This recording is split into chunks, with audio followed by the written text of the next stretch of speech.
আমরা সবাই জানি ওয়েস্ট বেঙ্গলে নির্বাচনের ফল বেরিয়ে গেছে, যেখানে ভারতীয় জনতা পার্টি 200টিরই বেশি আসন জিতে সংখ্যাগরিষ্ঠতা পেয়েছে। এখন প্রশ্ন হলো, তাহলে এই মুহূর্তে আমাদের স্টেটের মুখ্যমন্ত্রী কে? ফল ঘোষণার পর থেকে নতুন মুখ্যমন্ত্রীর শপথ নেওয়া পর্যন্ত যিনি মুখ্যমন্ত্রী পদে বহাল ছিলেন, তিনি কেয়ারটেকার চিফ মিনিস্টার হিসেবে দায়িত্ব পালন করবেন। মানে প্রশাসনের দৈনন্দিন কাজকর্ম তিনি যেমন করতেন তেমনই করে যাবেন, কিন্তু কোনো বড় সিদ্ধান্ত বা নতুন কোনো প্রকল্প তিনি ঘোষণা করতে পারবেন না। সর্বোচ্চ 15 দিন পর্যন্ত তিনি এই পদে বহাল থাকতে পারবেন।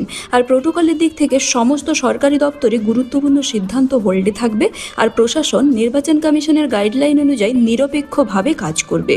ফল বেরানোর পর যদি কোনো সংখ্যাগরিষ্ঠ দল কোনো কারণে সরকার গঠন করতে না পারে, তাহলে প্রেসিডেন্ট রুল জারি হতে পারে।